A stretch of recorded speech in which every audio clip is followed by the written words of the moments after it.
చేరి వచ్చిన సహోదరులందరికీ మన ప్రభువు మన రక్షకుడైన యేసు నామంలో వందనాలు చేసుకుంటున్నాను. అందరి వందనాలు. దేవుని యొక్క ప్రేమను బట్టి కృపను బట్టి మనం తిరిగి ఈ రీతిగా కలుసుకుని ఉన్నాం. అందుబట్టి మన దేవునికి మనము స్తుతులు చెల్లింప బదులుమే ఉన్నాం. అయితే పిల్లలు, మనం ఈ వారం ఒక పాఠం నేర్చుకుందాం. పాఠ అంశం పేరు ఏంటంటే సమస్తమును ప్రభు నామమున చేయుడి. అది మనం అంశం మాట్లాడుకుందాం. సమస్తమును ప్రభు నామమున చేయుడి అనే దాని గురించి మనం కొన్ని మాటలు ఆలోచిద్దాం. దేవుని వాక్యం అయితే యేసుక్రీస్తు వారు భూమి మీదకి వచ్చిన తర్వాత ఆయన తండ్రి దేవుడు ఏదైతే ఆయన సంకల్పించాడో, ఏదైతే ఆయన చిత్తం ఉందో ఆ చిత్తాన్ని జరిగించి భూమి మీద పరిశుద్ధంగా జీవించి ఆయన శిలువ మరణం పొంది శిలువ మరణం ద్వారా ఆయన రక్తం గార్చి ఆయన తర్వాత ఏం వేరు యేసుక్రీస్తు వారు శిలువ మరణం తర్వాత చనిపోయి మళ్ళీ తర్వాత తిరిగి ఏం చెందారు? ఆయన పునరుద్ధానం చెందాడు. పునరుద్ధానం అర్థం అంటే తిరిగి లేవడం, చనిపోయి తిరిగి లేవడం. అలా చనిపోయి తిరిగి లేచిన వాళ్ళు ప్రపంచంలో ఎవరూ లేరు. ఆయన మొట్టమొదటి వాడు. అయితే పాత నిబంధనలు కొంతమంది వ్యక్తులు బ్రతికించబడ్డారు, మన కొత్త నిబంధనలు కూడా యేసుక్రీస్తు వారు కొంతమంది బ్రతికించారు. అంటే లాజరును బ్రతికించారు. కొన్ని సందర్భాల్లో బ్రతికించినా సరే వాళ్ళు బ్రతికి తిరిగి చనిపోయారు. కానీ యేసుక్రీస్తు వారు మన అలా కాదు. ఆయన చనిపోయి శాశ్వతంగా మళ్ళీ లేచారు. మరి ఇంకా ఆయన చావు ఉండదు. ఇంకా చావు లేకుండా బ్రతికిన వాళ్ళు యేసుక్రీస్తు వారు ప్రథముడు. భూమి మీదకి వచ్చి ఏ మనిషి అయినా చనిపోతాడు, కానీ యేసుక్రీస్తు వారు భూమి మీదకి వచ్చి బ్రతికి చనిపోయి తిరిగి లేచాడు. తిరిగి లేవడం అంటే ఇంకా సజీవంగా బ్రతకడం యుగ యుగాలు. ఎప్పుడైతే ఆయన తిరిగి చనిపోయి పునరుద్ధరణ చెంది పరలోకం వెళ్ళిపోయారో అప్పుడు జరిగిన సంఘటన ఒక మాట ఆలోచించగలిగితే ఎఫెసీ రాసిన పత్రిక 1వ అధ్యాయము 20వ వచనం చదువుకుంటే, ఆయన ఆ బలాతిశయం చేత క్రీస్తును మృతుల నుండి లేపి, అంటే తండ్రి అయిన దేవుడు తన బలాతిశయం చేత క్రీస్తును మృతుల నుండి లేపి, అంటే చనిపోయిన వారి నుండి పైకి లేపిన తర్వాత ఏం జరిగిందంటే సమస్త ఆధిపత్యమును అధికారము కంటేనూ శక్తి కంటేనూ ప్రభుత్వము కంటేనూ ఈ యుగమునందు మాత్రమే కాక రాబో యుగమందును పేరు పొందిన ప్రతి నామము కంటేనూ ఎంతో హెచ్చుగా పరలోకమందు ఆయనను తన కుడి పార్శ్వమందు కూర్చుండబెట్టుకుని ఉన్నాడో వచ్చిన ముందు. ఎప్పుడైతే యేసుక్రీస్తు భూమి మీద చనిపోయి పునరుద్ధరణ చెందారో వెంటనే అప్పుడు ఏం జరిగిందంటే తండ్రి అయిన దేవుడు తన కుమారుణ్ణి తన కుడి పార్శ్వమున కూర్చోబెట్టుకొని ఆ వచ్చిన ఆలోచిస్తే సమస్త ఆధిపత్యము అధికారము సమస్త ఘనత కూడా ఎవరికి ఇచ్చారు? తండ్రి అయిన దేవుడు యేసుక్రీస్తు వారికి ఇచ్చారు. సమస్త అధికారము, ఘనత, ఆధిపత్యము, ప్రభుత్వం అంటే ప్రతిదీ కూడా ఇంకా కుమారుని హైలైట్ చేసి ఇంక మొత్తం సమస్తము ఈయనే నమ్ముకోవాలి, ఈయన విశ్వాసం ఉంచాలని ఒక గొప్ప ఘనత అధికారం ఎవరికి ఇచ్చారు? తండ్రిని దేవుడు యేసుక్రీస్తు వారికి ఇచ్చారు. అప్పుడు యేసుక్రీస్తు వారు అప్పుడు ఏమయ్యారంటే అప్పుడు యేసుక్రీస్తు వారు అప్పటి నుంచి మనందరూ కూడా ప్రభువుగా తండ్రిని దేవుడు యేసుక్రీస్తు వారిని నియమించడం జరిగింది. అపోస్తల కార్యములు 2వ అధ్యాయం తిరిగేస్తే అపోస్తల కార్యములు 2వ అధ్యాయం 36 చూస్తే, మీరు సిలువ వేసిన ఈ యేసునే దేవుడు ప్రభువుగాను క్రీస్తుగాను నియమించెను. మనందరికీ కూడా ప్రభువుగా నియమించారు. ఎవరిని? యేసుక్రీస్తు వారిని. ఎవరు? తండ్రిని దేవుడు. ఎప్పుడు అది? పునరుద్ధరణ చెందిన తర్వాత ఆయన పరలోకి వెళ్ళిన తర్వాత అప్పుడు మన అందరి మీద ఆధిపత్యం ఎవరికి ఇచ్చారు? ఇప్పుడు యేసుక్రీస్తు వారికి ఇచ్చారు. ఇప్పుడు కాబట్టి ఈ యేసునే దేవుడు ప్రభువుగాను క్రీస్తుగాను నియమించనని అక్కడ గ్రంథకర్త అక్కడ పరిశుద్ధత్వంలో చెప్పడం జరుగుతుంది. ఇప్పుడు యేసుక్రీస్తు వారు ఎవరు మనకి? ఇప్పుడు ఆయన మనకి ప్రభువే ఉన్నాడు. ఏమై ఉన్నాడు? ప్రభువే ఉన్నాడు. ప్రభు అంటే అర్థం ఏంటి? మనల్ని పరిపాలించేవాడు, మన మీద అధికారం చెలాయించేవాడు. ఆయన ఆధిపత్యాల కింద మనం అందరం ఉన్నాం. ఇప్పుడు క్రైస్తవులు ఎవరైతే కనబడతారో, ఎవరైతే బాప్తిసం పొంది క్రీస్తులోకి వస్తారో, క్రీస్తు సంఘంలోకి వస్తారో, అప్పుడు మనకి అందరూ ఏమవుతాం? క్రీస్తు పాలనలోకి వస్తాం. ఎవరి పాలనలోకి వస్తాం అంటే అర్థం ఏంటి? అప్పుడు మన మీద ఒక అధికారం వస్తుంది. ఎవరు అధికారి? యేసుక్రీస్తు వారు అధికారి. ఇప్పుడు మనందరం కూడా ఏం చేయాలి? ఎవరికి లోబడాలి? యేసుక్రీస్తు వారి అధికారంగా లోబడాలి.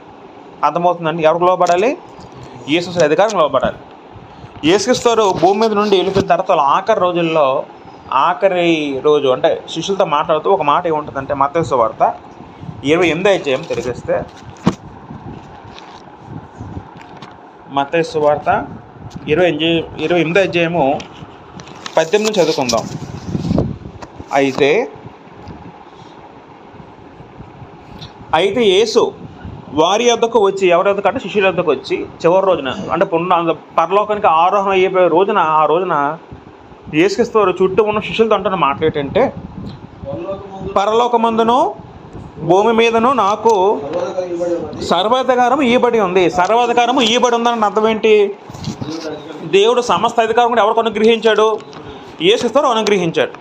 ఇంకా యేసుక్రీస్తు వారు చెప్పు చేతలో మనందరం నడవాలి. ఇప్పుడు మనకి జీవం కావాలన్నా, మన జీవం కోల్పోవాలన్నా ఎవరి చేతిలో ఉంది? అది యేసు చేతిలో ఉంది. ఎందుకంటే ఇప్పుడు మన అధికారం అయ్యాడు కాబట్టి, మనకి ఆత్మీయంగా శారీరకంగా పరిపాలించే పరిపాలకుడు కాబట్టి మనందరూ ఇప్పుడు ఎవరి అధికారంలో ఉండాలి? ఆయన అధికారం లోపల ఉండాలి. కాబట్టి అందుకే ఇక్కడ ఏమన్నారంటే, పరలోకమందు భూమి మీద నాకు సర్వాధికారము, సమస్త అధికారం నాకు ఇవ్వబడి ఉందని ఎవరు చెప్పారు? యేసుక్రీస్తు వారు అంటున్నారు. ఎవరితో ఇవ్వబడిందంటే తండ్రి దేవుడు నాకు ఇచ్చాడని చెప్తున్నారు యేసుక్రీస్తు వారు. తర్వాత ఇంకేమంటున్నారు? కాబట్టి మీరు వెళ్ళి సమస్త జనులను శిష్యులుగా చేయడి. ఇవి మాటలు అంటుంది ఎవరితో అంటున్నారు? యేసుక్రీస్తు వారు శిష్యులతో అంటున్నారు. శిష్యులతో ఏమని అంటున్నారంటే, మీరు లోకానికి వెళ్ళి, కాబట్టి మీరు వెళ్ళి సమస్త జనులను శిష్యులుగా చేయడం అంటున్నారు. శిష్యులుగా ఎవరిని చేయమంటున్నారు? యేసుతో చేయమని చెప్తున్నారు. ఎవరితో? తన శిష్యులతో. ఎంతమందిని? మొత్తం సమస్త జనులు. ఏదో ఒక ప్రాంతం కాదు, లేదా ఒక ఊరు కాదు, లేదా ఒక పట్టణం కాదు, కానీ సమస్త జనులు అంటే అర్థం ఏంటంటే, భూమి మీద ఎవరైతే జనులుగా పిలబడుతున్నారో, ఎవరైతే మానవులందరూ ఉంటారో వాళ్ళకి మరి ఇంకా కుల సంబంధం లేదు, భాష సంబంధం లేదు, ప్రాంతీయ భేదం లేదు. ఎవరైనా సరే మానవుడైతే ప్రతి ఒక్కరు కూడా వాళ్ళందరూ ఎవరు అవ్వాలట? యేసుక్రీస్తు శిష్యులు అవ్వాలట. ఎవరు అవ్వాలి? శిష్యులు అంటే అర్థం ఏంటండి? శిష్యులు అంటే వెంబడించేవాడు. గురువు శిష్యులు అంటాం కదా మన లోకంలో. అంటే అర్థం ఏంటి? గురువు శిష్యుడు అంటే అర్థం ఏంటంటే, గురువు ఏ చెప్తే చేసేవాడు శిష్యుడు, గురువుని వెంబడించేవాడు శిష్యుడు, గురువు మార్గంలో నడిచేవాడు శిష్యుడు. అలాగా మనందరి గురువు యేసుక్రీస్తు వారు అయితే ఆయన్ని శిష్యులుగా చేయడం యేసుక్రీస్తు చెప్పడం జరిగింది. తర్వాత ఇంకేమంటున్నారు? తండ్రి యొక్కయు కుమారుని యొక్కయు పరిశుద్ధాత్మ యొక్కయు నామంలోకి వారికి బాప్తిస్మం ఇచ్చుచు, నేను మీకు ఏ సంగతులు ఆజ్ఞాపించుతునో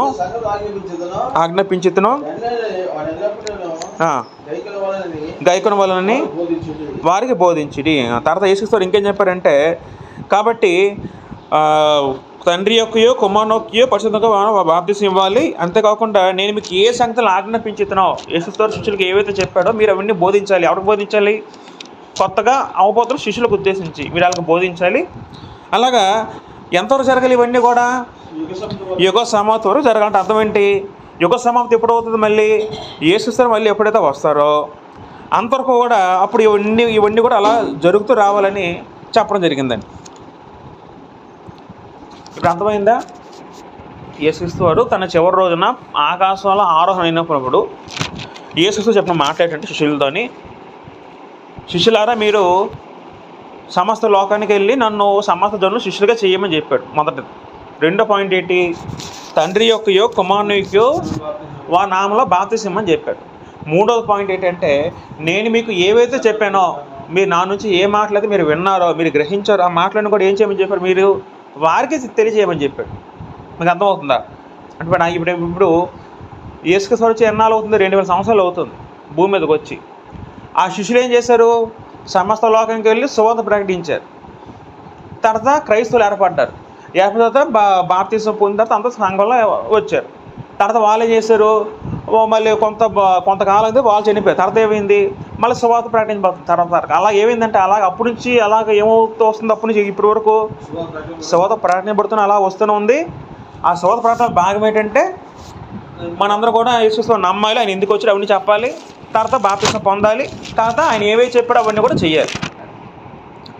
యేసుక్రీస్తు వారు భూమి మీద అవన్నీ చెప్పిందో ఆయన పరలోకం ఆరోహణం. ఇప్పుడు అయిపోయిన తర్వాత పేతురు గారు మొట్టమొదటిగా సంఘం పరిశుద్ధాత్మ ద్వారా యెరూషలేములో ఏర్పాటు చేయబడింది. క్రీస్తు సంఘం 33 సంవత్సరంలో దేవుని యొక్క ప్రవచనం బట్టి మొట్టమొదటి క్రీస్తు సంఘం ఎక్కడ ఏర్పడిందంటే యెరూషలేములో ఏర్పడిందండి. అపోస్తలుల 2వ అధ్యాయంలో మాట అంతా ఉంటుంది, మనం అవన్నీ చదువుకోం. కానీ అపోస్తలుల కార్యం 2వ అధ్యాయం తిరిగేస్తే 2వ అధ్యాయంలో పరిశుద్ధాత్ముడు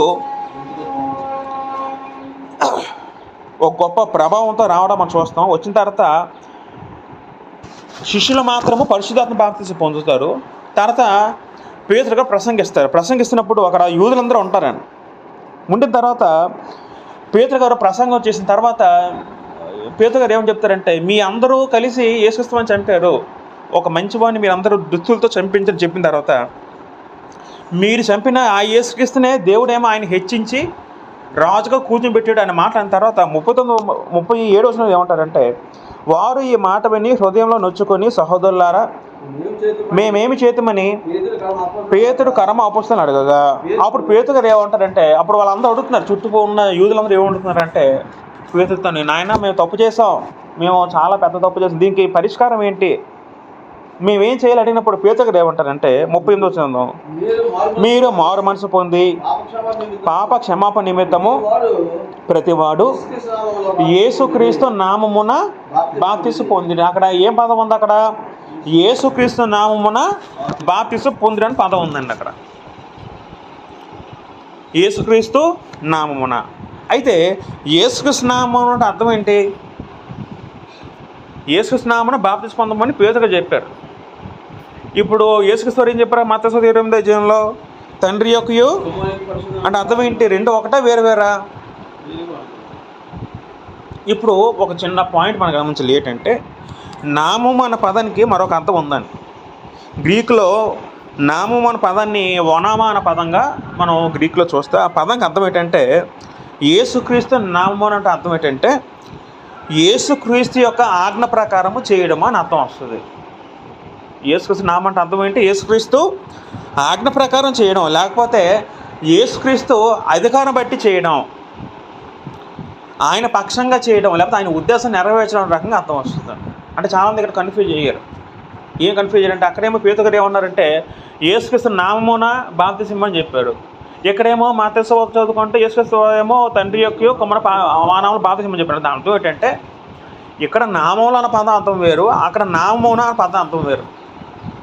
మన కొత్త నిబంధనలు అపోస్తలుల మొత్తం కూడా నామమున ఆయన నామమును చేయండి, ఆయన అంటే యేసుక్రీస్తు నామమున బాప్తిస్మం పొందిన పదం చాలాసార్లు ఉంటుంది. ఎలా మనం అర్థం చేసుకుంటాం? యేసుక్రీస్తు నామమున బాప్తిస్మం అర్థం ఏంటంటే యేసుక్రీస్తు అధికారంలో మీరు బాప్తిస్మం పొందడం. అంటే యేసుక్రీస్తు వారు ఏమి అధికారం ఇచ్చారు మనకి? తండ్రి కుమారు ముగ్గురు నామంలో మనం బాప్తిస్మం పొందాలి, అది వాక్యానుసారమైన అధికారం. అంటే యేసుక్రీస్తు నామం అంటే అపోస్తలులు ఎలాగ పాడేశారంటే మాట అంటే యేసుక్రీస్తు వారిని ఆ మాట ఎలా పాడారంటే యేసుక్రీస్తు నామంలో యేసుక్రీస్తు నామ పదాన్ని అది ఒక పర్యాపదంగా అయిపోయింది అప్పుడు. అంతే తప్ప యేసుక్రీస్తు నామమున బాప్తిస్మం పొందడం ఈ కేవలం యేసుక్రీస్తు నామంలో బాప్తిస్మం పొందడం అనే విధంగా మనం అర్థం చేసుకోకూడదు. అంటే యేసుక్రీస్తు నామం అంటే అర్థం ఏంటంటే ఆయన అధికారంలో ఉన్నాం, ఆయన అధికార కింద చేయడం, ఆయన ఆజ్ఞ ప్రకారం చేయడం అర్థం వస్తుంది. గ్రంథంలో చదువుకుంటే అనేక మాటలు ఇటువంటి దాని గురించి మనం చదువుకుంటాం. ఉదాహరణకి అపోస్తలుల మనం 3వ అధ్యాయం తిరిగేస్తే అక్కడ ఒక కుంటివాడిని భిక్షగాడు ఉంటాడండి. అపోస్తలుల 3వ అధ్యాయం తిరిగేసినప్పుడు ఒక భిక్షగాడు కనబడతాడు. ఆ భిక్షగాడు దేవాలయం దగ్గర కూర్చొని కనబడినప్పుడు పేతురు గారు వెళ్ళినప్పుడు తిరిగేద్దాం. అపోస్తలుల 3వ అధ్యాయం తిరిగేస్తే అంతటి పేతురు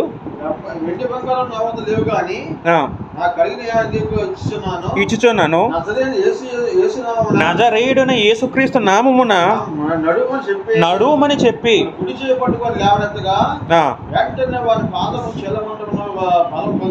బలం పొందెను. వాడు దిగును లేచి నడిచెను, నడుచుచు గంతులు వేయించు దేవుని స్తుతించుచు వారితో కూడా దేవాలయంకు వెళ్ళెను. ఒక సందర్భంలో పేతురు యోహానేమో 3 గంటల గట్ట దేవాలయంకి వెళ్తున్నారంట. మందిరంకి వెళ్తున్నప్పుడు అక్కడ ఒక కుంటివాడైన భిక్షగాడు ఉన్నప్పుడేమో ఆడు అడుక్కుంటున్నాడు. ఆ వ్యక్తి ఏమంటున్నాడంటే వీళ్ళిద్దరు చూసి భిక్ష అడిగినప్పుడు ఆ పేతురు గారు ఏమన్నారంటే, నా ఎదురు నీకు డబ్బులు ఇవ్వడానికి ఏమి లేవు, అయితే నేను నీకు మేలు చేస్తానని చెప్పి ఏం చేశాడంటే యేసుక్రీస్తు నామమున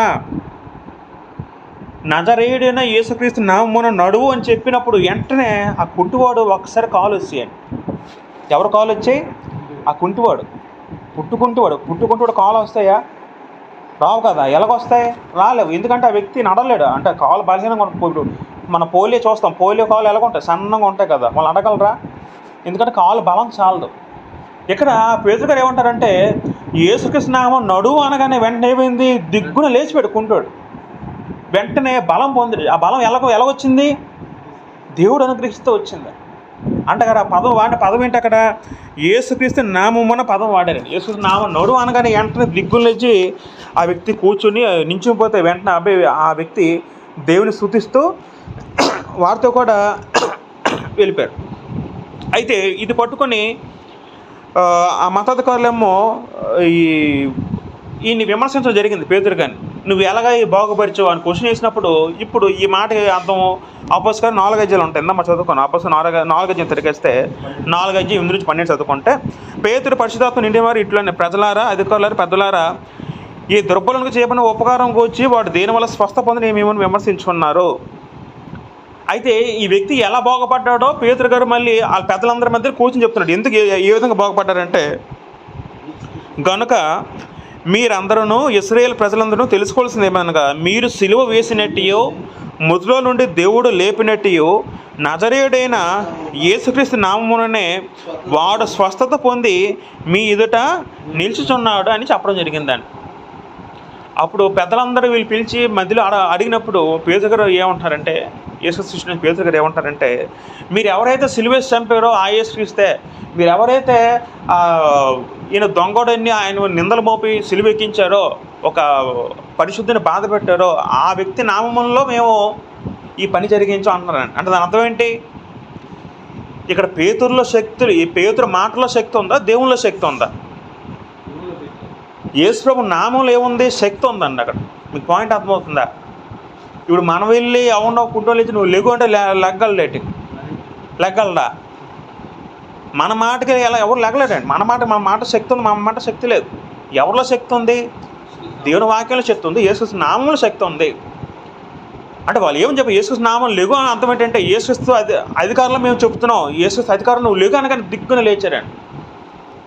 అప్పుడు పేతురు గారు ఏమంటున్నారంటే, యేసుక్రీస్తు నామంలో రక్షణ ఉందో చెప్పడం జరిగిందని. ఆ కిందకు వస్తే అప్పుడు ఏమంటున్నారు ఆయన పౌలు గారు, ఈ నామమున మనము రక్షణ పొందవలెను కానీ ఆకాశ కింద మనుషులలో ఇవ్వబడిన మరి ఏ నామమున రక్షణ పొందలేము అనెను. మంచి మాట పేతురుగా చెప్పారు. ఏం చెప్పారంటే, ఈ ప్రపంచంలో ఏ లోకంలో ఏ నామంలో రక్షణ ఉందంటే ఎవరి నామంలో రక్షణ ఉందండి? యేసుక్రీస్తు నామంలోనే రక్షణ ఉందండి. మరి ఇంకే నామంలో కూడా రక్షణ లేదు చెప్పడం జరిగిందండి. రక్షణ అంటే దేని గురించి రక్షణ? అక్కడ మనల్ని బ్రతికించే రక్షణ, మన ఆత్మను రక్షణ కలుగజేసే శక్తి దేంట్లో ఉందండి? యేసుక్రీస్తు అధికారంలో ఉంది, యేసుక్రీస్తు నామంలో ఉందండి. ప్రపంచంలో చాలామంది నాకు రక్షణ కావాలి, నాకు మోక్షం కావాలని రకరకాల ప్రయత్నాలు చేస్తూ ఉంటారు, అవునా కాదా? రకరకాల తీర్థయాత్రలు, పుణ్యయాత్రలు, లేకపోతే రకరకాల పవిత్రమైన నదిలో స్నానాలు చేయడం, లేకపోతే ఎవరో కొంతమంది గొప్ప వ్యక్తుల పేర్లు ఉచ్చరించడం, ఎన్నో చేస్తూ ఉంటారు. దేనికంటే వాళ్ళ ఆత్మ మోక్షం గురించి. కానీ పరిశుద్ధ గ్రంథమైన దేవుని మాటలు ఏం చెప్తున్నాయంటే, ఈ లోకల రక్షణ ఎవరిలో ఉందండి? యేసుక్రీస్తు వారిలో మాత్రమే ఉంది, మాత్రమే. ఇంకెవరిలో రక్షణ లేదు. ఆయన నామంలో రక్షణ ఉంది, ఆయన అధికారంలో రక్షణ ఉంది. ఒక వ్యక్తి నాకు నిత్యజీవం కావాలి, నేను ఎల్లప్పుడూ బ్రతకాలి, నేను చనిపోయిన తర్వాత నరకం వెళ్లకుండా ఉండాలంటే ఆ వ్యక్తి ఏం చేయాలండి? భూమి మీద ఉన్నప్పుడు యేసుక్రీస్తు వారిని నమ్ముకోవాలి. నమ్ముకొని ఆయన మాటలు విని మన పాపాలు ఒప్పుకొని పాపాలు విడిచిపెట్టి అప్పుడు మనం ఏం చేయాలి? అందరం బాప్తిసం పొందాలి. పొందిన తర్వాత ఏం చేయాలి? బాప్తిసం పొందిన తర్వాత బాప్తిసం పొందితే పరలోకి వచ్చేస్తుందా? బాప్తిసం పొందితే పరలోకి రాదు. తర్వాత ఏం చేయాలండి? నమ్మకంగా జీవించాలి, పాపరహితంగా జీవించాలి. అప్పుడు అలా జీవిస్తే మనం చనిపోయిన తర్వాత తండ్రి అయిన దేవుడు ప్రభువుని ఏ విధంగా లేపాడో మృతుల నుండి, మనం చనిపోయిన తర్వాత తండ్రి అయిన దేవుడు మనని అలా మృతుల్లో లేపుతారు పైకి. మృతుల్లో లేపడం అంటే పరలోకంలో కూర్చోబెట్టి అధికారం మనకి అనుగ్రహిస్తాడు. అయితే పేతురు గారు ఏం చెప్పారు అక్కడ? మరి ఏ నామం రక్షణ లేదు, ఎవరి నామం రక్షణ ఉందంటే ఏ నామం అంటే ఏ నామం? యేసుక్రీస్తు నామంలోనే ఏముందట? రక్షణ ఉందో చెప్పడం జరిగిందండి. ఇలా మనం చదువుకుంటే అపోస్తలుల కార్యంలో ప్రతి మిగతా కొన్ని వచనాల్లో ప్రభు నామమున పదం ఉంటుందండి. ఉదాహరణకి అపోస్తలుల కార్యాలు 3 అధ్యాయం 6 వచనం తిరిగేస్తే 3 అధ్యాయం 6 వచనం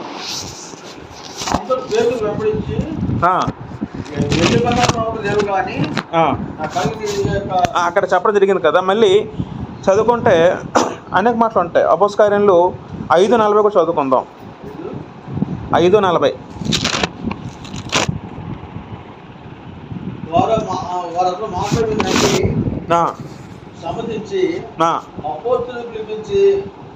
అయితే వీళ్ళు ఎప్పుడైతే యేసుక్రీస్తు నామంలో బోధిస్తున్నారో, యేసు అధికారంలో వీళ్ళందరూ జరిగేస్తున్నారో, అప్పుడు ఈ మత పెద్దలందరూ ఎవరైతే యేసు ప్రభువుని గిట్టదో వాళ్ళందరూ కూడా ఏం చేశారంటే, నువ్వు ఈ యేసు నామం నువ్వు బోధించకూడదు, యేసు నామంలో మా మధ్య చేయకూడదని ఒక గట్టిగా తీర్మానం చేస్తారండి. అప్పుడు అందరూ ఏమంటారంటే, మతాధికారులు 5:40 చదువుకుంటే, వారు అతను నమ్మి వారు అతని మాటకు సమ్మతించి అపోస్తలులను పిలిపించి కొట్టించి యేసునామమున బోధించకూడదని ఆజ్ఞాపించి వారిని విడుదల చేసిరి.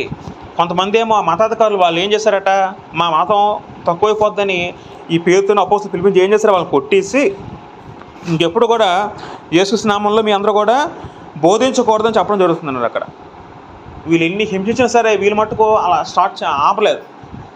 ప్రభువే చూసుకుంటాడు, ప్రభువే శక్తిమంతుడు, మా ప్రాణాలు పోయినా సరే ప్రభువే చూసుకుంటాడు ధైర్యంతో మొత్తం ప్రతి చోటకి వెళ్ళి సువార్త ప్రకటించారు. ఎవరు ఉద్దేశించి? యేసు నామంలో సువార్త ప్రకటించారు. అపోస్తలుల కార్యములు 8:16 చదువుకుంటే,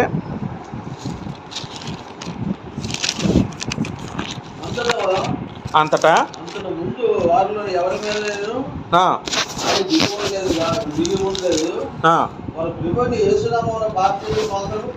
వాళ్ళు ప్రభువైన యేసు నామమున బాప్తిస్మం మాత్రము పొంది ఉంటారు. ఇలా చదువుకుంటే ప్రతి సందర్భంలో కూడా యేసు నామములో బాప్తిస్మం పొందిన పదం చాలా సందర్భాల్లో ఉంటుంది.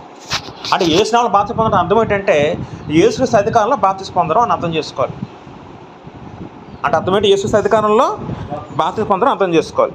ఇలాగా ప్రతి సందర్భంలో కూడా కొన్ని సందర్భం కూడా ఇదే మాట ఉంటుందండి. కొన్ని సందర్భాలు చదువుకుంటే అపోస్తలుల కార్యములు 10:40 చదువుకుందాం. కొన్ని లేని వ్యక్తి ఉంటాడు. ఆ వ్యక్తి మనం ఇంతకుముందు అపోస్తలు అపోస్తలుని పేతుడిని దేవుడు ఏమంటారంటే, నువ్వు వెంటనే కొన్నేళ్ళ దగ్గరికి వెళ్ళి చెప్పడం జరుగుతుంది. కొన్నేళ్ళు ఎవరంటే ఆ వ్యక్తి ఒక అనుడైన వ్యక్తి దేవుని యందు భయభక్తులు ఒక అనుడి దగ్గరికి పేతురు గారు వెళ్ళి సువార్త చెప్పాడు. చెప్పిన తర్వాత అప్పుడు కూడా ఏమంటున్నారు, అప్పుడు పేతురు ఏమి ఆజ్ఞాపించారంటే, యేసు నామమున వారు బాప్తిస్మం పొందవాలని ఆజ్ఞాపించాను. అక్కడ కూడా ఏం చెప్తున్నారు, యేసు నామమున మీరు బాప్తిస్మం పొందమని అక్కడ చెప్పడం జరుగుతుందండి. ఇప్పుడు అంటే అపోస్తలులు అదే బోధించారండి. పౌలు గారు ఒక సందర్భంలో ఏమంటారంటే, కొరింథీ సంఘంలో ఒక సమస్య వస్తుంది. కొరింథీ ఉన్న క్రీస్తు సంఘంలో ఒక చిన్న డిస్టర్బెన్స్లు వస్తాయి, కలహాలు వస్తాయి. అప్పుడు మొదటి కొరింథీ పత్రిక 1:13 పౌలు గారు ఏమంటారంటే, మీరు ఎవరి నామంలో బాప్తిస్మం పొందారు? నా నామం పొందారా, పౌలు నామం పొందిన క్వశ్చన్ వేయడం జరుగుతుందండి. మొదటి కొరింథీ పత్రిక 1:13 చదువుదాం. క్రీస్తు విభజింపబడి ఉన్నాడా? పౌలు మీ కొరకు సిలువ వేయబడేనా? పౌలు నామమున మీరు బాప్తిస్మం పొందుతారా?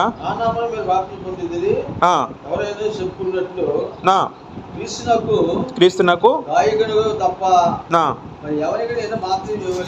చాలు. ఇక్కడ పౌలు గారు ఏమంటారంటే, మీరు నా నామంలో బాప్తిస్మం పొందారా, యేసు నామంలో బాప్తిస్మం పొందారా అని చెప్పడం జరుగుతుందండి. అంటే మనకి అర్థం విషయం ఏంటంటే, కొత్త నిబంధనలు మొత్తం కూడా ఎవరు హైలైట్ అవుతారు? తండ్రి కుమారుడు హైలైట్ అవుతున్నారు, యేసుక్రీస్తు ద్వారా హైలైట్ అవుతున్నారు. ఇది ఎవరి నామంలో రక్షణ ఉంది? యేసుక్రీస్తు నామంలో రక్షణ ఉంది. ఎవరైతే క్రైస్తవులు అవుతారో వెంటనే వాళ్ళు ఎవరు అధికారుల కింద వచ్చేస్తారు? క్రీస్తు అధికారి కింద వస్తారు. ఆ విషయం మనం గుర్తుపెట్టుకోవాలి. ఇప్పుడు మనందరూ శిరస్సు ఎవరు? క్రీస్తు శిరస్సు అవుతారు. మనకి సంఘానికి శిరస్సు ఎవరు? యేసుక్రీస్తు వారు. మనందరికి హెడ్ ఎవరు? యేసుక్రీస్తు వారు. హెడ్ అంటే అర్థం ఏంటంటే, ఆయన చెప్పినట్టు మనం లోబడాలండి. అవునా కదండి? యేసుక్రీస్తు చెప్పినట్టు మనం లోబడాలి. ఆయన చెప్పిన మాటలన్నీ ఎక్కడ ఉన్నాయి? బైబిల్లో ఉన్నాయి. అర్థమవుతుందా? ఈ మాటలని ఎవరు చెప్పారు? యేసుక్రీస్తు వారు ముందు చెప్పి వెళ్ళిపోయారు. యేసుక్రీస్తు తర్వాత పరిశుద్ధాత్ముడు వచ్చి యేసుక్రీస్తు వారు ఏవైతే బోధించారో అవన్నీ అపోస్తలులు రాయించాడు. ఇప్పుడు అందరూ ఏం చేయాలి? ఈ మాటలన్నీ మనం విని మన హృదయంలో పెట్టుకొని మన హృదయంలో దాని ప్రకారం మనం ఆచరిస్తే అప్పుడు మనందరూ కూడా యేసుక్రీస్తు వారి కింద అధికారి కింద మనం లోబడిన వారమే అవుతాం. ఈ మాటలన్నీ మనం వినేసి మన హృదయంలో పెట్టుకోకుండా మనం విడిచిపెట్టి అనుకోండి, అప్పుడు ఏమవుతుంది? దాన్ని విడిచిపెట్టేస్తే ఆయన అధికారాన్ని మనం కొట్టేసినట్టు అవుతుంది, యేసుక్రీస్తు అధికారాన్ని. కాబట్టి ఆదిమ అపోస్తలులు వాళ్ళందరూ కూడా ప్రభు నామంలో బాప్తిస్మం ఇవ్వడం మనం చూసాం. సమస్తం కూడా ప్రభు పేరట జరిగించమని ఆలోచించాము. మరొక మాట ఆలోచిస్తే, మొదటి కొరింథీ పత్రిక 1:10 చదువుకుంటే, మొదటి కొరింథీ పత్రిక 1:10 10 చదువుకుని అక్కడ కూడా పౌలు గారు ఏమంటారంటే మాట్లాడవాలననియు మీలో కక్షలు లేక ఏక మనసుతోనూ ఏక తాత్పర్యతోనూ మీరు సన్నద్ధులై ఉండవాలనని మన ప్రభువు అయిన యేసుక్రీస్తు వారి పేరట మిమ్మును వేడుకొంచున్నాను అంటాడండి పౌలు గారు. ఏమంటారంటే పౌలు గారు, మిమ్మల్ని వేడుకొంచున్నాను సంఘంతో అంటున్నాడు. ఎందుకు? ప్రభు నామంతో వేడుకొంచున్నాను అంటున్నాడు. ఎందుకంటే మీలో కక్షలు ఉండకూడదు, మీలో అసూయలు ఉండకూడదు, మీలో కలహాలు ఉండకూడదు అని అక్కడ సంఘం గురించి చెప్పడం జరుగుతుంది. ఎవరు చెప్తున్నారు? పౌలుగా చెప్తారు. ఆ మాట చెప్తూ కిందన ఏమంటుంటారు, ఆయన యేసుక్రీస్తు వారి పేరట మిమ్మల్ని అడుగుచున్నాను అనడం జరుగుతుంది అక్కడ. ఎపిసి రాసిన పత్రిక 5:20 చదువుకుంటే, ఎపిసి రాసిన పత్రిక 5:20 చదువుదాం. అక్కడ పౌలు గారు ఏమంటారంటే క్రైస్తవులందరూ ఉద్దేశించి ఒక మాట ఏమంటారంటే, మన సమస్తం ఏది చేసినా సరే 5:20 మన ప్రభువు అయిన యేసుక్రీస్తు పేరట సమస్తమును గూర్చి తండ్రిని దేవునికి ఎల్లప్పుడూ కృతజ్ఞతలు చెల్లించుచు క్రీస్తునందలి భయముతో ఒకరికొకడు లోబడి యూనిటీ అని చెప్పడం జరుగుతుందండి. ఇక్కడ మరొక మాట ఏమన్నారంటే, మీరు సమస్తమును యేసుక్రీస్తు వారి పేరట అని అనడం జరుగుతుంది. యేసుక్రీస్తు పేరట అన్న యేసుక్రీస్తు నామంలో అర్థం ఒకటే. యేసుక్రీస్తు పేరట మీ అందరూ ఏం చేయాలట? తండ్రిని దేవునికి ఎల్లప్పుడూ కృతజ్ఞతలు చెల్లించచ్చు. మనం ఎల్లప్పుడూ కూడా కృతజ్ఞతలు చెల్లించాలి. కృతజ్ఞతలు చెల్లించడం అర్థం ఏంటంటే థ్యాంక్స్ చెప్పాలి. ఎవరు చెప్పాలి? దేవుడు చెప్పాలి. ఎలా చెప్పాలి? యేసుక్రీస్తు ద్వారా చెప్పాలి. ఉదాహరణకి మన ఉదయం లేచినప్పుడే ఎలా స్టార్ట్ చేయాలి? మన జీవితాన్ని ప్రార్థనతో స్టార్ట్ చేయాలి. ప్రార్థన ఎవరికి చేస్తాం? తండ్రికి చేస్తాం. మీకు అర్థమవుతుందా? యోహాను సువార్త 14 చదువుకుంటే, యోహాను సువార్త 14 చదువుకుంటే యేసుక్రీస్తు వారు భూమి ఉన్నప్పుడు మాట ఏమంటారంటే, మీరు నా పేరట, యోహాను సువార్త 14 చదువుకుందాం, నా నామున మీరు నన్ను ఏమడిగినను నేను చేతును. 13 చదువుకుందాం, మీరు నా నామున దేన్ని అడుగుతారో తండ్రిని కుమారుని మహిమచి నేను దాన్ని చేతును అంటారండి. అంటే అర్థం ఏంటంటే, మనం ఉదయం లేచి ఉన్న ప్రార్థన చేయాలి. ప్రార్థన ఎవరు చేయాలి? తండ్రికి చేయాలి. ఎవరి ద్వారా చేయాలి? యేసుక్రీస్తు ద్వారా చేయాలి. అంటే మనం ప్రార్థన ఎలా ప్రార్థన చేయాలంటే, ప్రభువా నాయన అని తండ్రికి ప్రార్థన చేస్తూ, నీకు స్తుతులు సోదరు చెల్లిన కాక ఆయన స్తుతిస్తూ, తర్వాత మన అవసరాలు కూడా మనం చెప్పుకుంటూ, నాయన నాకు అవసరం ఉంది, నాకు ఈ బాధ ఉంది, నన్ను స్వస్థపరచు, మన బాధలు చెప్పించుకున్న తర్వాత అప్పుడు చివరిన ఏమన్నా ఏమంటాం అంటే, ఈ మనవులన్నీయో ఈ మాటలన్నీ యేసుక్రీస్తు పేరట లేకపోతే యేసుక్రీస్తు నామంలో అడుగుచున్నాం తండ్రి అని ప్రార్థన చేయాలి. అర్థమవుతుందా? ప్రార్థన ఎవరు చేస్తున్నాం? మనం తండ్రికి చేస్తున్నాం. ఎవరి నామంలో చేస్తున్నాం? యేసుక్రీస్తు నామంలో చేయడం అర్థం ఏంటి? యేసుక్రీస్తు వారి అధికారంలో చేయడం అర్థం. అప్పుడు అలా చేస్తే అది వాక్యాన్సంగా ప్రార్థన అవుతుంది. అందుకే ఎపిసి 5 పత్రిక 7 చదువుకుంటే అక్కడ ఏమంటారంటే పౌలు గారు, మన ప్రభు అయిన యేసుక్రీస్తు పేరట సమస్తమును గూర్చి తండ్రిని దేవునికి కృతజ్ఞతలు చెల్లించు పదం వాడారు. ప్రతి విషయంలో మనం ఏం చేయాలి? మన దేవునికి థ్యాంక్స్ చెప్పాలట. దేవుడికి ప్రతి విషయంలో థ్యాంక్స్ చెప్పాలి. మన జీవితంలో ఏ మేలు జరిగినా సరే, మన జీవితంలో ఏది మంచి జరిగినా సరే, ప్రతి ముందు ఫస్ట్ థ్యాంక్స్ ఎవరు చెప్పాలి? దేవుడు చెప్పాలి. అది ప్రార్థన ద్వారా చెప్పచ్చు, పాటల ద్వారా చెప్పచ్చు, మనసులోనే అనుకోవచ్చు. ఏదైనా సరే మనం ముందు స్తుతులు ఎవరు చెప్పాలి? దేవునికి చెప్పాలి, తండ్రికి చెప్పాలి. తండ్రి దేవునికి ఎలా చెప్పాలంటే యేసుక్రీస్తు నామంలో చెప్పాలనే గ్రంథం మనకి చెప్తుంది. ఈ విధంగా చదువుకుంటే మనకి గ్రంథాలు అనేక మాటలు ప్రభునామన చేయాలి, ప్రభునామన జరిగించాలని అనేక మాటలు ఉంటాయండి. కొలసి పత్రిక 3:17 కూడా చదువుకుంటే అక్కడ కూడా ఏముంటుందంటే, మాట చేత కానీ క్రియ చేత కానీ మీరు ఏమి చేసినో ప్రభువైన యేసు ద్వారా తండ్రిని దేవునికి కృతజ్ఞతలు చెల్లించు సమస్తమును ఆయన పేరట చేయాలి. ఎవరి పేరట చేయాలట? క్రీస్తు పేరట చేయాలని. అది ఆజ్ఞ. ఇప్పుడు యేసుక్రీస్తు వారు అధికారులు చేయడం అర్థం ఏంటంటే, యేసుక్రీస్తు వారు ఏం చెప్పాడో అది చేయాలి, ఏం చెప్పలేదో అది చేయకూడదు. మరి ఆయన ఏం చెప్పాడో ఏం చెప్పలేదో మనకి ఎలా తెలుస్తుంది? గ్రంథాలను చూసి చదువుకోవాలి. పరిశుద్ధ గ్రంథంలో ఏ మాటలతో ఉన్నాయి? ఇవన్నీ ఎవరు చెప్పిన మాటలు? దేవుడు చెప్పిన మాటలు. కాబట్టి దీంట్లో ఎవరైతే దీని ప్రకారం చేస్తాడో ఆ వ్యక్తి నిజమైన దేవుని బిడ్డ అవుతాడు. ఈ దీంట్లో చెప్పిన మాటలన్నీ కాకుండా ఏమైనా కల్పించి చెప్పడం అనుకోండి, అప్పుడు అవన్నీ ఏమవుతాయి? దేవుడు చెప్పిన మాటలు కావు. ఫర్ ఎగ్జాంపుల్ ఉదాహరణకి ఏంటంటే, ఇప్పుడు క్రిస్మస్ పండుగ జరుపుతారు ప్రపంచంలో. అవునా కదా? డిసెంబర్ మంత్ రాగానే మొత్తం క్రిస్మస్ మొత్తం ప్రపంచంలో ప్రతి క్రైస్తవు జరుపుకుంటాడు. యేసుక్రీస్తు డిసెంబర్ 20 పుట్టిన ఎక్కడ గ్రంథంలో ఉందా? బైబిల్ ఎక్కడా లేదు. ఈయన పలానా వరకు పుట్టిన గ్రంథంలో ఎక్కడా లేదు. రెండవది, నా పుట్టినరోజు మీరు జరుపుకోండి అని యేసు ఎప్పుడూ ఎక్కడా చెప్పలేదు.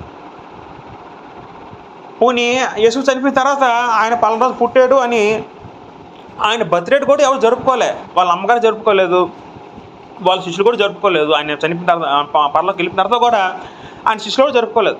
ఇప్పుడు ఈ మాటలన్నీ బైబిల్లో ఉన్నాయా? బైబిల్లో లేవు. మరి లోకల్లో చేస్తారు కదా ఇవన్నీ, నువ్వు చేస్తారా లేదా? చేస్తారు. మరి వీళ్ళందరూ యేసు ప్రభు అధికారంలో చేసినట్ట, అధికారం దాటి చేసినట్ట? అధికారం మించి చేసినట్టు. అధికారం మించి చేస్తే మటుకు శాపం కలుగుతుంది, జాగ్రత్త అని గ్రంథం సెలవిస్తుంది. ప్రతి ఒక్కరు కూడా అధికారం లోబడి పని చేయాలి, లోబడి ఉండాలి తప్ప అధికారం మీడి దాటి చేయకూడదని. ఏది చెప్తే అదే చేయాలండి. దాన్ని దాటి ఎక్స్ట్రా చేస్తే మటుకు దేవుడు యాక్సెప్ట్ చేయడు. మీకు అర్థమవుతుంది చెప్తున్న మాటలు. ఇప్పుడు కొన్ని సంఘాల్లో, ఆర్సిఎం సంఘాల్లోని వాళ్ళు యేసుకి ఒక విగ్రహం పెడతారు, మరియమ్మకి విగ్రహం పెడతారు, మరియమ్మను పూజిస్తారు. మరియమ్మను పూజించమని ఎక్కడ గ్రంథంలో ఉందా? లేదు, గ్రంథంలో ఎక్కడా లేదు. మరియమ్మను పూజించమని, మరియమ్మను ప్రార్థించమని ఎక్కడ గ్రంథంలో. మరి వాళ్ళందరూ ఎందుకు పూజిస్తున్నారు, ఎందుకు చేస్తున్నారు? యేసుక్రీస్తు పేట చేస్తున్నట్టు యేసుక్రీస్తు పేరట కాకుండా చేస్తున్నారంటే, యేసుక్రీస్తు పేట చేయట్లేదు అందరూ కూడా. ఆయన అధికారం దాటి, ఆయన మాటలు దాటి వాళ్ళు సొంతంగా చేస్తారు, వాళ్ళు సొంతంగా ఆలోచన కల్పించి చేస్తారు. అవన్నీ కూడా దేవుడు యాక్సెప్ట్ చేయడం. అందుకే ప్రభు ఏం చెప్పారంటే, మాట చేత కానీ క్రియ చేత కానీ అర్థం ఏంటంటే, మీరు ఏం చేసినా సరే సమస్తం కూడా యేసు ప్రభు అధికారంలో చేయండి అంటే అర్థం ఏంటంటే, ఆయన ఏది బోధిస్తే అదే చేయండి, మీరు దాన్ని దాటి మీరు ఎక్స్ట్రా చేయొద్దు అని అర్థం అండి. అలా చేస్తే ఏమవుతుందంటే ఆశీర్వాదం రాకపోక పాపం వస్తుంది, శాపం వస్తుందని హెచ్చరించడం జరుగుతుందండి పౌలు గారు. రైట్. ఇలాగ మనం చదువుకుంటే అనేక మాటలు సమస్తం కూడా మనకు అలాగే ఉంటుందండి. చాలా మాటలు ఆయన నామం చేయమని, ఆయన నామాల మీద అందరూ కలుగు చేయమని అనేక మాటలు ఉంటాయండి. అంటే మనకేమర్థమవుతుందంటే, నామం అనే పదానికి రెండు అర్థాలు ఉన్నాయి. మొదటి పదం ఏంటంటే, నామం అంటే పేరును సూచించేది. ఆయన నామంలో రక్షణ ఉంది. ఈ నామం అంటే ఈ ప్రపంచంలో ఎవరి నామంలో రక్షణ ఉందంటే యేసు నామంలోనే రక్షణ ఉందని. అయితే ఆయన నామంలో బాప్తిస్మం అంటే అర్థం ఏంటంటే, ఆయన అధికారంలో బాప్తిస్మం ఇవ్వడం. ఆయన నామమున సమస్తం జరిగించిన అర్థం ఏంటంటే, యేసు అధికారంలో సమస్తం జరిగించిన విషయం మనకు అర్థం అవ్వాలండి. ఉదాహరణకి ప్రకటన గ్రంథంలో కూడా అనేక మాటలు నామం గురించి కొన్ని మాటలు ఉంటాయి. ఉదాహరణకి మన ప్రకటన గ్రంథం 14 తిరిగేస్తే, ప్రకటన గ్రంథం 14 అధ్యాయంలో ఒక సందర్భం ఏముంటుందంటే, మరి నేను చూడగా ఇదిగో గొర్రెపిల్ల సీయోను పర్వతం మీద నిలబడి ఉండెను. ఒకసారి చదువును 14:1. మరి నేను చూడగా ఆ గొర్రెపిల్ల యొక్క సీయోను పర్వతం మీద నిలబడి ఉండెను. ఆయన నామము ఆయన తండ్రి నామమును నొసలు యందును నిమిత్తములైన 140. అక్కడ సందర్భాలు ఏముంటుందంటే, యేసు ప్రభు ఆయన నామము, ఆయన కుమారు నామము నొసల మీద లింకింపబడి ఉంటుంది. పదం వాడారు. అక్కడ చెప్పబడిన సందర్భం వేరు, అక్కడ నామం వేరు. అపొస్తలులు 2వ అధ్యాయం చెప్పబడిన నామం అర్థం వేరు. కానీ మనకి ఏమర్థమవుతుందంటే, ఆయన నామం అని అర్థం ఏంటంటే ఆయన అధికారం కింద అర్థం చేసుకోవాలి. ఫిలిప్పీ రాసిన పత్రిక 2:10 చదువుకుంటే, ఫిలిప్పీ రాసిన పత్రిక 2:10 చదువుదాం. 2:10-11 ఈ చదువు ముగించేద్దాం. ఫిలిప్పీ రాసిన పత్రిక 2:10-13.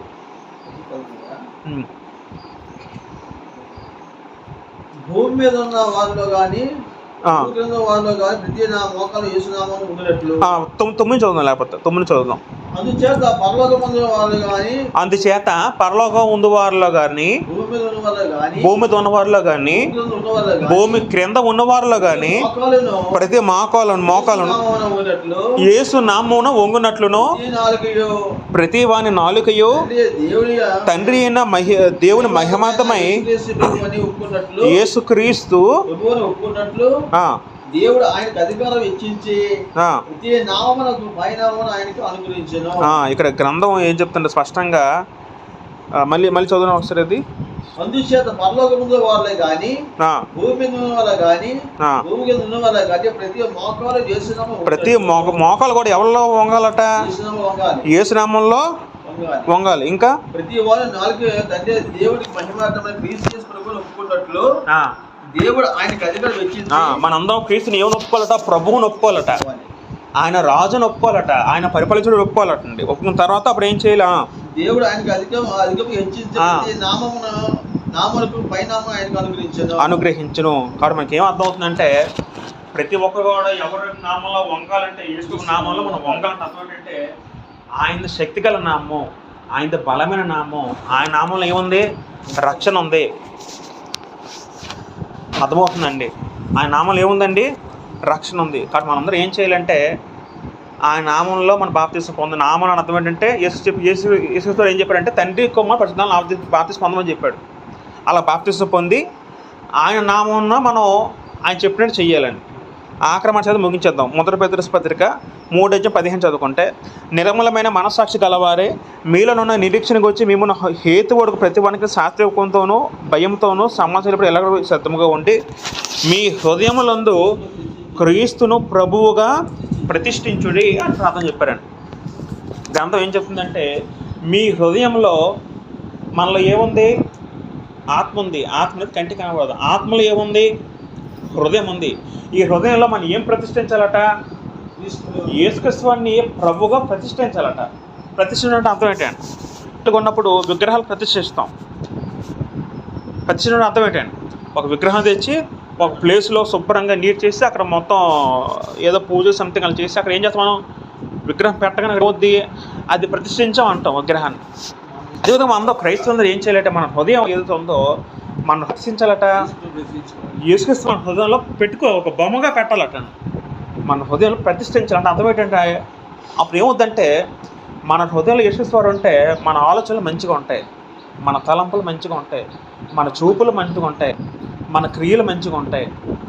ఎప్పుడైతే మన ప్రభువుని ప్రతిష్ఠించకుండా లోకలు పెట్టాం ఇప్పుడు ఏముంటుందంటే మన హృదయంలో శాతం అంటుంటే చెడ్డ తలంపులు ఉంటాయి, చెడ్డ ఆలోచనలు ఉంటాయి. కాబట్టి హృదయం ఎప్పుడు ఏముండాలి? యేసు ప్రభు ప్రభుగా మన హృదయం ప్రతిష్ఠించుకోవాలి. దేవుని వాక్యం మన హృదయంలో ఉండాలి. దేవుని వాక్యం తప్పించి మనం ఇంకేమైనా పెట్టామనుకోండి, పెడితే ఏముంటాయండి? లోకపు ఆలోచనలు ఉంటాయి, లోకపు తలంపులు ఉంటాయి. అర్థమవుతుందండి? దేవుడు ఉంటే మంచి మాటలు వస్తాయి, మంచి తలంపులు వస్తాయి. దేవుడు లేకపోతే ఏమొస్తాయి? మన హృదయంలో చెడ్డ తలంపులు, చెడ్డ మాటలు వస్తాయి. చెడ్డ తలంపులు, చెడ్డ మాటలు, చెడ్డ తలంపులు వస్తాయి. ఏమొస్తాయి? మనం పాపం చేసిన వాడు అవుతాం. కాబట్టి పాపం చేయకుండా మనం అందరం ఏం చేయాలంటే ప్రభువుని మన హృదయంలో ప్రభువుగా ప్రతిష్ఠించుకోవాలి. రెండోది ఏంటంటే ప్రభు చెప్పినట్టు మనం జరిగించాలి. మూడోది ఏంటంటే ప్రభు నామం ఎప్పుడు మనం తండ్రికి కృతజ్ఞతలు చెల్లించుకోవాలి. ఈ విధంగా మన జీవితాంతం ప్రభు నామంలో రక్షణ, ప్రభు నామం బట్టి మనం జీవించగలిగితే మనం చనిపోయిన తర్వాత మనం కూడా పరలోకం దేవుడు మనకు అనుగ్రహిస్తున్న వాక్యం మనకి హెచ్చరిస్తూ ఉంది. ఈ మాట ద్వారా నేను హెచ్చరించుకొని మీ అందరికీ హెచ్చరిస్తున్నాను. దేవుడి మాట అనేది దీవించిన కాక. ఆమె